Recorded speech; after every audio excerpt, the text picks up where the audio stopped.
Dear students, I'm again with you, Dr. Ajay Semalty from HNB Gadwal University, Central University from Srinagar, Gadwal, Uttarakhand. So in the series of our lecture on novel drug systems, today we are here with the last part of the pulmonary drug delivery systems, in which we will be discussing inhalers and evaluation. So far we have discussed the concept of Ndds, targeting polymers, and then we started with the pulmonary drug systems. We started with the component systems, and now in the last part we'll be discussing the inhalers and evaluation of the pulmonary drug delivery system. After completing this module, you will be able to know about the most common types of aerosol inhalers and understand or learn the evaluation of aerosols. We'll cover the entire lecture in two major heads: types of aerosol inhalers and evaluation of aerosols.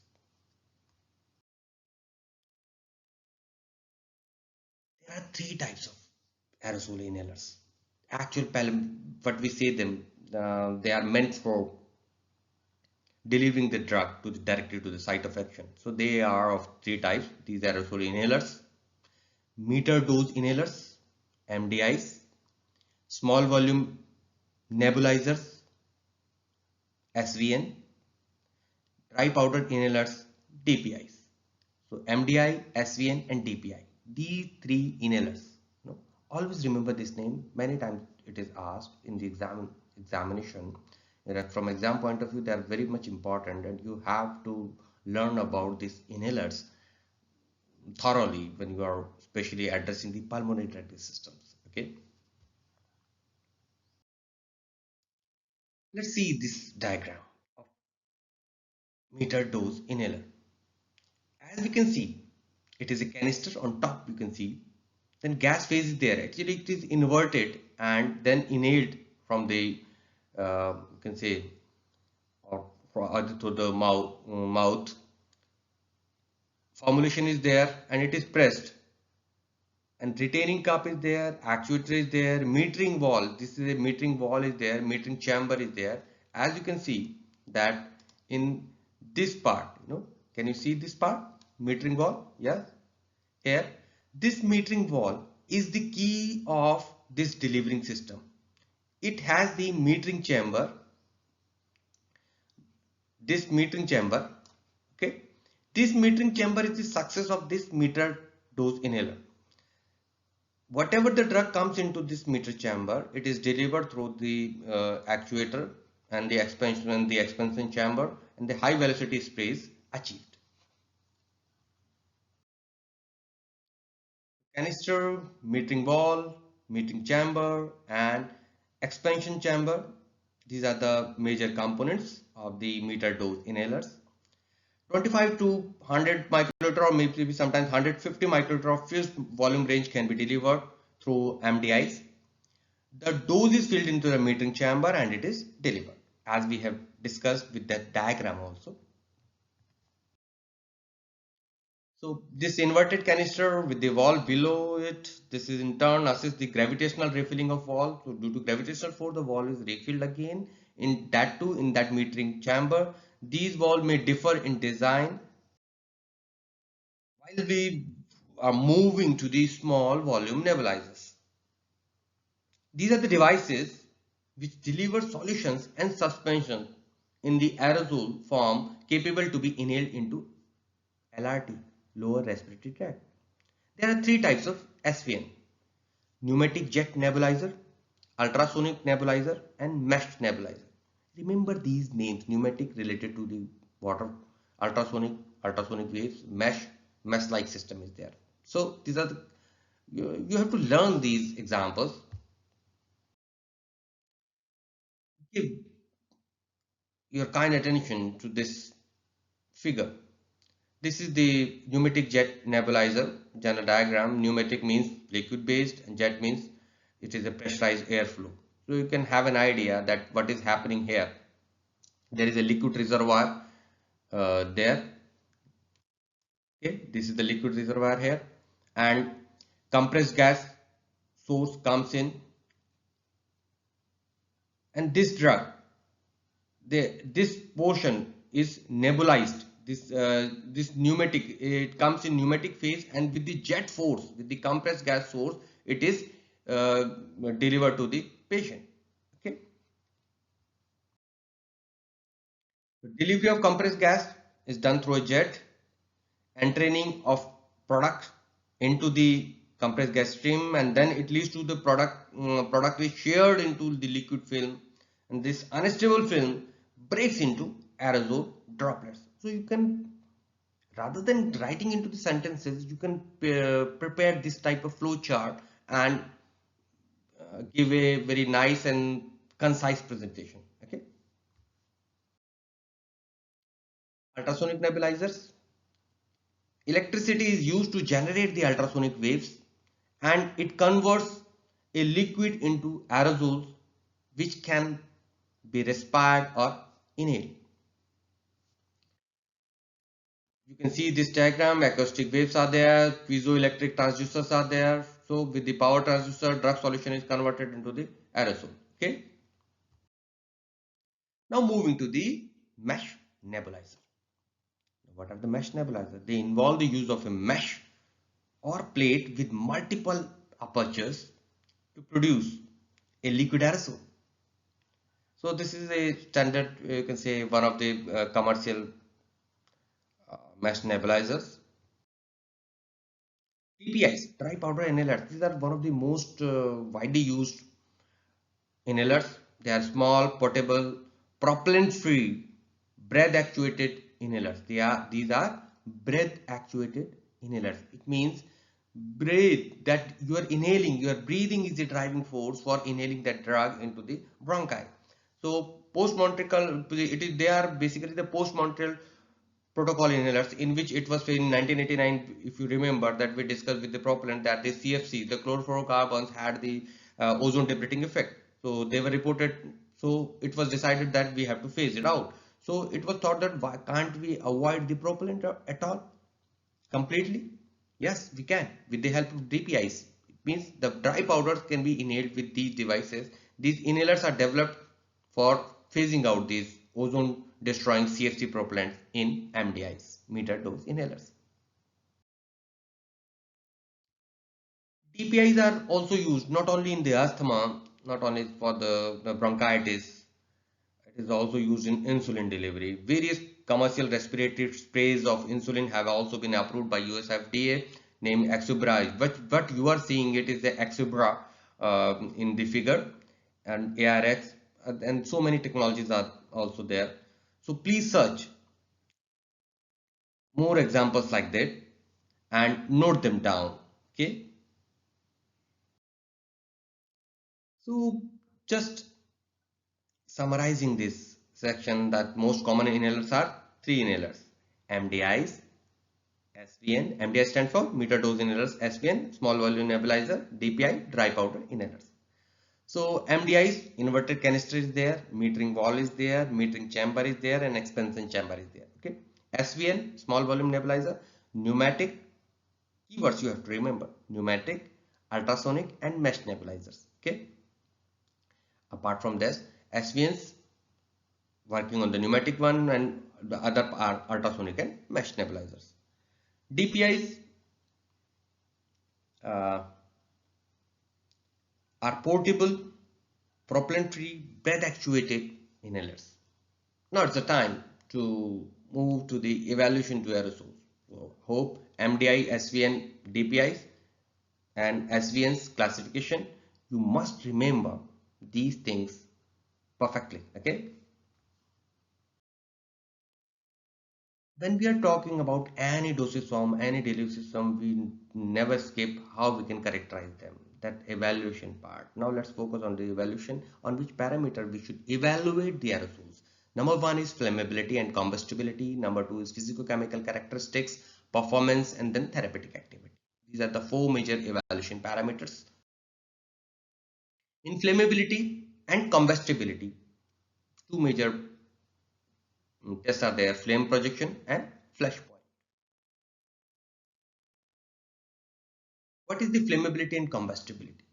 Propellants are actually they are fire catching. Okay, they what you can do in the flame projection test, that you see the what we do, that we see the effect of aerosol on the extension of an open flame after exposure of spray for 4 seconds in flame. As you can see in this figure, that we are pressing that actuator and allowing the spray to come for 4 seconds, and then to a open flame it is exposed. That how much it is extended, how far it is extended, it is measured. Say for example here 30 centimeter is there, so film projection is 30 centimeter. Okay. Flammability and combustibility. Flash point or tag can be evaluated, can be determined in tag open cup apparatus that you are seeing in this figure. What happens there here, that we chill the aerosol to minus 25 degree Fahrenheit, transfer to the test apparatus, then slow increment of temperature is done. Vapor ignition temperature is noted as flash point.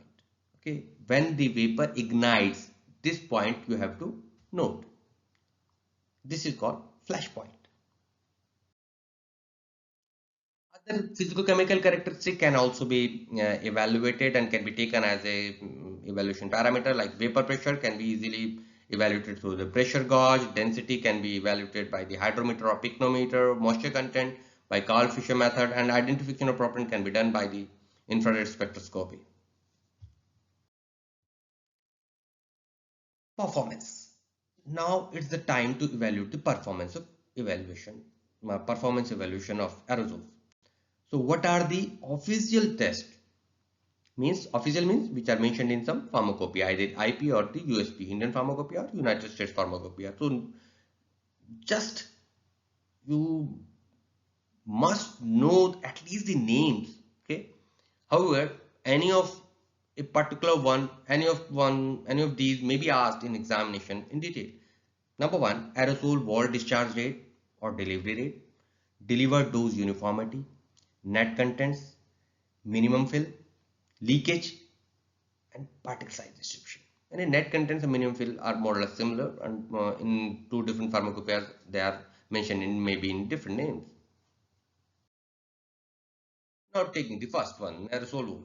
As per the United States pharmacopoeia, aerosol wall discharge rate or delivery rate, it can be determined by taking an aerosol of known weight, discharging the contents for given time using standard apparatus, that by reweighing the container after time limit has expired, the change in the weight per time dispensed is discharge rate, and it is expressed as gram per seconds. Okay, so this is the standard United States pharmacopoeia prescribed test. Delivered dose uniformity. How much uniformity is there in the delivered dose? It is evaluated in this to determine the amount of medication actually received by a patient. The evaluation of dose uniformity is done, and the method involves accurate weight of filled container followed by dispersing of several doses. Now, container can is reweighed, and difference in weight divided by number of doses gives the average doses. So by this way you can have an idea that in each dose how much amount is being delivered, and how much uniform the delivered dose is. Now what is the acceptance criteria for the nasal spray by the USP? Not more than 2 of the 20 doses in this dose uniformity test, delivered dose uniformity, not more than 2 of the 20 doses outside the range of 80 to 120% of label claim, and none are outside the range of 75 to 25% of label claim, while the mean of each of the beginning and end doses falls within the range of 85 to 115% of label claim. So you will accept only those, only accept in these conditions, and it will render as passed. For the further, if 3 to 6 doses of the 20 doses collected are outside this limit, 20 to 120% of label claim, but none are outside the 75 to 125% of label claim, and the means for each of the beginning and end doses fall within 85 to 115% of label claim, then select 20 additional containers for second tier testing. Okay, in that case you will have to select again 20 additional containers. But now what is the second tier testing? For second tier testing, the requirements are met if not more than 6, remember, not more than 6 of the 60 doses collected are outside the range of 80 to 120% of the label claim, and none are outside the range of 75 to 125% of label claim, and the mean each of the beginning and end doses fall within the range of 85 to 115% of label claim, then it will be accepted. Then it will be rendered as passed. So what is the homework? Check the acceptance criteria for delivered dose uniformity for MDIs and DPIs in the same way. This is the small assignment, you can say. You just go through the pharmacopoeia as we have discussed for SVNs. For nasal space, you please do it for MDIs and DPIs. Okay. Now delivered dose uniformity for MDIs and DPIs. Unless otherwise specified, in the individual monograph, the requirement for dosage uniformity are met if not less than 9 of the 10 doses are between 75 and 125% of the specified target delivered dose, and none is outside the range of 65 to 135% of the specified target delivered dose. Why we have make it undercode? Because it is the specific verbatim language of the United States Pharmacopoeia. So whenever we are quoting it, it means that we are verbatim quoting to that particular source. Okay, this is by the United States Pharmacopoeia. So this is the official one, and the words must be reproduced as such when we are talking about the official books or official documents. Now, what is the general sampling procedure? As per what is the by the USP, United States Pharmacopoeia. USP says that use mechanical means of actuating delivered dose for collection. Actuation force, actuation speed, stroke length, rest periods, like parameters must be controlled. It means in which force. It should not vary that you are sometimes you are pushing the actuator with the hardly you are pushing, sometimes softly. Actuation speed, stroke length, okay? Rest periods, how much rest you are giving from one dose to another dose to the actuator, how much time you are waiting. So these parameters must be controlled. Otherwise, the data may vary, the result may vary.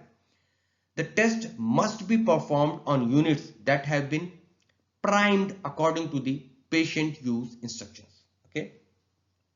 For suspension products, the delivered dose should be delivered in scintillation vial. Okay. Always remember these points when you are taking the samples for these evaluation parameters. Now moving to the net contents, a minimum fill. Wait fill full container after removing labels and cleansing outer surface. What you will have to do, you will have to remove all the labels, cleanse it, and then weigh the container and take 10 containers like this. Remove all the contents now. What are the contents inside it? Remove all the content. Heat them at 100 degrees Celsius for 5 minutes. Then reweigh all the containers individually. The difference in weight will be the net fill weight. Okay. Simple terms. You will have to follow exactly like this for ensuring the minimum fill. What is the acceptance criteria? Now, how USP states that for accepting the test, for passing this test, what should be the condition? The requirements are met if the net weight of the contents of each of the 10 container is not less than the labeled amount. Simply, this is the acceptance criteria for this minimum fill. Now, leakage. As you might have seen that aerosol, actually aerosol is the only dosage form in which manufacturing and packaging is integral part. In any other dose form you take, you go for the tablet, capsule, suspension and other, even for the other Ndds, the packaging is different and manufacturing different. Here, the packaging is integral part of manufacturing. You will have to completely prepare it. Okay. So, that's why you might have seen that when it is the only thing, when it is the only manufacturing method, you might have seen in both the method, in the pressure filling and the cold filling, the last test was the leakage. You last step was leakage. Okay, you were checking the leakage. So that the test is used to estimate the weight loss over a 1 year period. Perform this test only on topical aerosols fitted with continuous walls.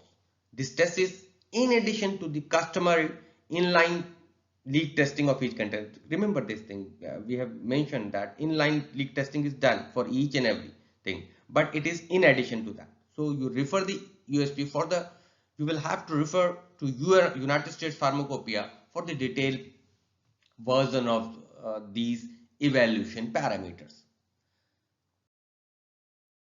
Particle size distribution. The particle size is generally evaluated using cascade impactor, and this impactor particles are carried in a stream of air through a series of consecutively smaller jet openings. Particle size are very important when we are taking it through a pulmonary route or through a mucosal route, because the smaller particles have shows the good absorption, okay, and have the good spreadability, but the larger particles may irritate. So they are the particle range which are approved by the US FDA for delivering the drug through the pulmonary route. So pulmonary delivery systems have a direct correlation with the particle size distribution. Heavier and larger diameter particles are impacted on a slide under the larger opening in the cascade impactor, and as the opening gets smaller, this opening gets smaller in this cascade impactor, the velocity of the stream increases like jet, and the next larger particle are deposited on the next slide. So by this way, the particle size distribution is measured in the cascade impactor. Moving to the therapeutic. Now, we have discussed the physicochemical parameters, we have discussed the performance parameters or performance-based evaluations. We talked about the particle size, that how they are important. When we're discussing the evaluation part of aerosol, you must enlist all types of evaluation when from exam point of view, and then detail it one by one, because it might be it might not be uh, time saving to give the detail of each and everything. So you will have to learn the things on tips, verbatim, especially the official definitions and official evaluation test acceptance criteria. Okay. Now moving to the therapeutic activity, that by standard in vivo test and pharmacological models, we perform the therapeutic activity of the aerosols. For assessing inhalers, specially designed insufflators are used to deliver powders or solution to test animals. Gamma scintigraphy and single positron emission computer-aided tomography imaging techniques are used. For topical sprays, normally it is applied on test animals, and we can have an idea that what kind of therapeutic effect it is showing. For this, you can refer many books, but I have just mentioned a few books for your reference. Now, let me summarize what we studied in the pulmonary drug delivery systems.